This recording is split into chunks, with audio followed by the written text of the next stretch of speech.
టీడీపీకి కౌంటర్గా త్వరలో బీసీ గర్జన ఏర్పాటు చేయాలని నిర్ణయించింది వైసీపీ. దీనిపై వైసీపీ అధ్యక్షుడు జగన్ బీసీ నేతలతో భేటీ అయి చర్చిస్తున్నారు.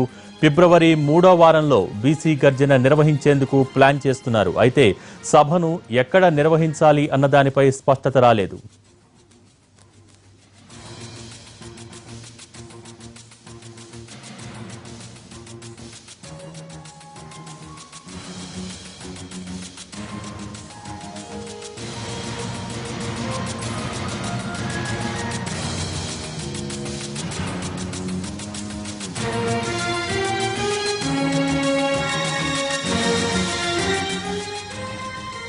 టీడీపీకి కౌంటర్గా త్వరలో బీసీ గర్జన ఏర్పాటు చేయాలని నిర్ణయించింది వైసీపీ. దీనిపై వైసీపీ అధ్యక్షుడు జగన్ బీసీ నేతలతో భేటీ అయి చర్చిస్తున్నారు. ఫిబ్రవరి 3వ వారంలో బీసీ గర్జన నిర్వహించేందుకు ప్లాన్ చేస్తున్నారు. అయితే సభను ఎక్కడ నిర్వహించాలి అన్నదానిపై ఇంకా స్పష్టత రాలేదు.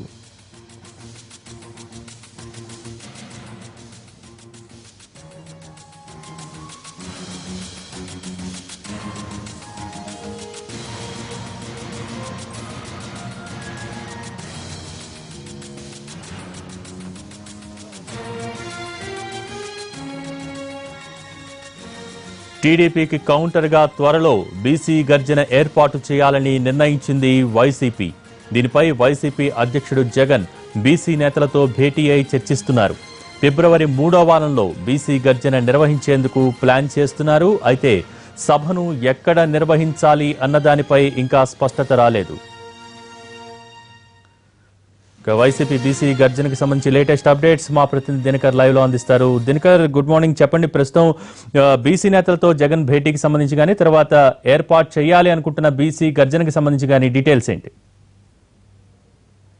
దాదాపు అరగంట నుంచి వైఎస్ఆర్ కాంగ్రెస్ పార్టీ కేంద్ర కార్యాలయంలో పార్టీకి సంబంధించినటువంటి బీసీ నేతలు అలాగే బీసీ అధ్యయన కమిటీ దాదాపు 6 నెలల నుంచి కూడా 13 జిల్లాల్లో ఉన్నటువంటి ప్రాంతాల్లో బీసీ అధ్యయన వైఎస్ఆర్ కాంగ్రెస్ పార్టీకి సంబంధించినటువంటి బీసీ అధ్యయన కమిటీ టూర్ చేసింది. ఆ టూర్ లో భాగంగా కొన్ని అంశాలని వారు తెరపైకి తీసుకొని వస్తున్నారు. బీసీలకి వైఎస్ఆర్ కాంగ్రెస్ పార్టీ తరపు నుంచి ఎలాంటి న్యాయం చేయాలి, అలాగే రాజకీయాల్లో కూడా బీసీలకు ఎలాంటి సీట్లు ఇవ్వాలన్న దానికి సంబంధించినటువంటి అంశాల ఆధారంగా కూడా వైఎస్ఆర్ కాంగ్రెస్ పార్టీ బీసీ అధ్యయన కమిటీ టూర్ చేసింది. అయితే నిన్న రాజమండ్రిలో తెలుగుదేశం పార్టీ ఏర్పాటు చేసిన జయహో బీసీకి పోటీగా అలాగే బీసీలకి వైఎస్ఆర్ కాంగ్రెస్ పార్టీ ఏం చేస్తుంది అధికారంలోకి వచ్చాక అన్న దానికి సంబంధించి కూడా చెప్పడానికి వైఎస్ఆర్ కాంగ్రెస్ పార్టీ బీసీ నేతలు ప్రత్యేకంగా జగన్మోహన్ రెడ్డితో సమావేశమయ్యారు. దాదాపు 20 మందికి పైగా బొత్స సత్యనారాయణ, పేర్ని నాని, అలాగే పార్థసారథి, ఆయనతో పాటు బీసీ సంఘాల అధ్యక్షుడు జంగా కృష్ణమూర్తితో పాటు అనేక మంది లీడర్లు కూడా 13 జిల్లాల నుంచి సంబంధించినటువంటి లీడర్లంతా కూడా ఈరోజు వైఎస్ఆర్ కాంగ్రెస్ పార్టీ కార్యాలయానికి చేరుకున్నారు.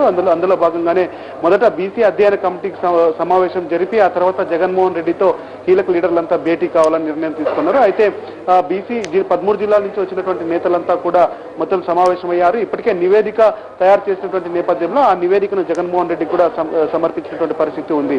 అయితే ఆంధ్రప్రదేశ్ లో ఒక కేంద్రంగా అంటే ప్రస్తుతానికి వీళ్ళు అనుకున్నటువంటి ప్రాంతం అయితే ఏలూరు అనుకున్నారు. అయితే ఏలూరుకి చేరుకోవడానికి అన్ని జిల్లాల నుంచి 13 జిల్లాల నుంచి రావడానికి కొద్దిగా ఇబ్బంది అవుతున్నటువంటి నేపథ్యంలో ఏలూరులోనే ఫిబ్రవరి 19వ తారీఖున అక్కడ బీసీ గర్జన సభ ఏర్పాటు చేయాలా లేకపోతే వేరే ప్రాంతంలో ఏర్పాటు చేయాలన్న దానికి సంబంధించి కూడా కొద్దిగా సమావేశంలో చర్చ కూడా వచ్చినట్టుగా మనకు అందినటువంటి సమాచారం. అయితే వైఎస్ఆర్ కాంగ్రెస్ పార్టీ అధికారంలోకి వస్తే బీసీలకి ఇప్పటికే జగన్మోహన్ రెడ్డి ప్రకటించినటువంటి నవరత్నాల్లో ఏవైతే పార్టీ అజెండా ఉందో అందులో భాగంగా బీసీలకి ఎక్కువగా మేలయ్యేలాగా అనేకమైనటువంటి స్కీమ్స్ ఏర్పాటు చేశాము. ఫీజు రియంబర్స్మెంట్ కావచ్చు, అమ్మఒడి కావచ్చు, అలాగే వైఎస్ఆర్ ఆసరా, తర్వాత వైఎస్ఆర్ చేయూత, ఈ 5 స్కీముల ద్వారా ఇంకా ఎక్కువ మంది బీసీలకి అత్యధికంగా రీచ్ అయ్యేలాగా బీసీలకి మరింత స్కీములు ప్రభుత్వం యొక్క పథకం రీచ్ అయ్యేలాగా ప్లాన్ చేస్తున్నారు. అందులో భాగంగా ఎక్కువగా ఎన్నికల రోజు వరకు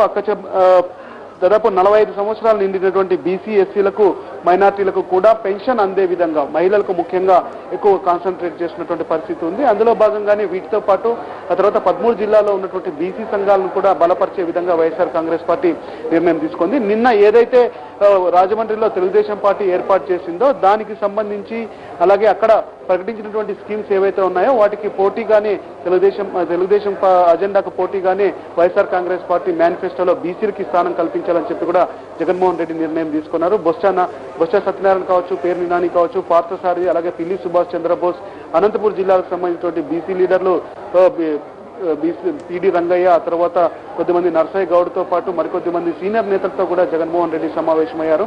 పార్టీ కార్యాలయంలో చాలా రోజుల తర్వాత జగన్మోహన్ రెడ్డి ఒక బీసీలకు సంబంధించినటువంటి అంటే ఒక సమీక్ష సమావేశాన్ని ఏర్పాటు చేశారు. ఆయన ఏదున్నా కానీ లోటస్ పాండ్ లో ఆయన ముఖ్యంగా కార్యక్రమాలు నిర్వహిస్తున్నారు. అయితే బీసీలకు సంబంధించి వైఎస్ఆర్ కాంగ్రెస్ పార్టీ దృష్టి పెట్టినటువంటి నేపథ్యంలో ఫిబ్రవరి 19వ తారీఖున అక్కడ ప్రత్యేకంగా బీసీల గర్జన ఏర్పాటు చేయాలనుకుంటున్నటువంటి నేపథ్యంలో ఈ రోజు సమావేశం మాత్రం కీలకంగా మారిందని చెప్పుకోవచ్చు. వైఎస్ఆర్ కాంగ్రెస్ పార్టీకి ముందు నుంచి దూరంగా అంటే గత ఎన్నికల్లో బీసీలకి అత్యధికమైనటువంటి సీట్లు వైసీపీ ఇచ్చినా కానీ గెలవలేకపోయాం. ఈసారి మాత్రం పార్టీ తరఫున సీట్లు ఇవ్వడమే కాకుండా బీసీలకి సపరేట్ గా మేనిఫెస్టోను కూడా తయారు చేసే ఆలోచనలో వైఎస్ఆర్ కాంగ్రెస్ పార్టీ ఉంది. ఎన్నికలలో కీలకమవుతున్నటువంటి బీసీలకి వైసీపీ అధికారంలోకి వస్తే ఏమేమి చేయబోతుందన్న దానికి సంబంధించి కూడా జగన్మోహన్ రెడ్డి ఫిబ్రవరి 19వ తారీఖున జరిగే బీసీ గర్జన సభలో ప్రకటించే అవకాశం ఉంది. దీనికి సంబంధించి గ్రౌండ్ లెవెల్లో బీసీలు కోరుతున్నటువంటి అంశాలు ఏవైతే ఉన్నాయో వాటికి సంబంధించి కూడా ముఖ్యంగా స్కూల్ విద్యార్థులు ఫీజు రియంబర్స్మెంట్ పథకం కావచ్చు, ఆ తర్వాత పిల్లలకి ఫీజులు కట్టే విషయంలో అమ్మఒడి కార్యక్రమం కావచ్చు, ఆ తర్వాత పేదలందరికీ పక్కా ఇల్లు ఏదైతే వైఎస్ఆర్ కాంగ్రెస్ పార్టీ ముందు నుంచి చెప్తుందో ఆంధ్రప్రదేశ్ లో ఒకవేళ అధికారంలోకి వస్తే పేదలందరికీ ఇల్లు ఇచ్చే దాంట్లో బీసీలకి ఎక్కువగా పరిగణలోకి తీసుకుంటామని జగన్మోహన్ రెడ్డి చెప్పారు. దాంతో పాటు 45 సంవత్సరాలు నిండినటువంటి మహిళలకు, బీసీ మహిళలకు కూడా ప్రత్యేకంగా వారికి పెన్షన్ ఇచ్చే దాన్ని కూడా పరిశీలించారు. ఆల్రెడీ దీనికి సంబంధించి నవరత్నాలు అనౌన్స్ చేశారు. ఇవి కాకుండా మిగిలినటువంటి అంశాల్లో ఏ రంగాల్లో ఎక్కువగా చేనేత రంగానికి సంబంధించి కావచ్చు, తర్వాత వడ్రంగి రంగానికి సంబంధించి కావచ్చు, వారందరికీ కూడా ఎలా బెనిఫిట్ అవుతారన్న దానికి సంబంధించి ఇప్పటికే వైఎస్ఆర్ కాంగ్రెస్ పార్టీ అధ్యక్షుడు పాదయాత్రలో 2018 సెప్టెంబర్లో యాదవ కార్పొరేషన్ ఏర్పాటు చేస్తామని ఇప్పటికే హామీ ఇచ్చారు. టీడీపీ చెప్పినటువంటి దాంట్లో ప్రత్యేకంగా ఏమీ లేదు అని చెప్పి ఉదయం ధర్మాన ప్రసాదరావు కూడా BC manifesto, Telugu Desam party BC మేనిఫెస్టోపై అనేకమైనటువంటి విమర్శలు చేశారు. దానికి అనుగుణంగానే ఈ రోజు బీసీ నేతలంతా కూడా సమావేశమయ్యారు వైఎస్ఆర్సీపీ పార్టీలో. వారితో కూడా జగన్ సమావేశమైన తర్వాత ఏ సభ ఎక్కడ ఉండబోతుంది, 19వ తారీఖున ఫిక్స్ అయినటువంటి సభని ఇంకా వేరు ప్రాంతాల్లో ఒక సభతోనే ఒక దగ్గర ముగిస్తారా, లేకపోతే రాయలసీమ ఆ తర్వాత రీజనల్ వారిగా ఆంధ్రప్రదేశ్, ఉత్తరాంధ్రలో కూడా విడతల వారిగా పెట్టాలన్న ఆలోచన, దానికి సంబంధించి కూడా ఆలోచన ఉంది. అయితే అందుతున్నటువంటి సమాచారం ప్రకారం జగన్ సభ 19వ తారీఖు ఫిబ్రవరి 19వ తారీఖున సభ ఉన్నప్పటికీ ఈలోగా జిల్లాల వారీగా మొత్తం బీసీ కమిటీల మీటింగ్ సమావేశం కంప్లీట్ చేసి బీసీలందరినీ కూడా ఏదైతే లొకేషన్ ఫిక్స్ చేసుకుంటే అక్కడ ఉంచాలని చెప్పి కూడా అక్కడికి చేరేలాగా ప్లాన్ చేయాలని చెప్పి అనుకున్నారు.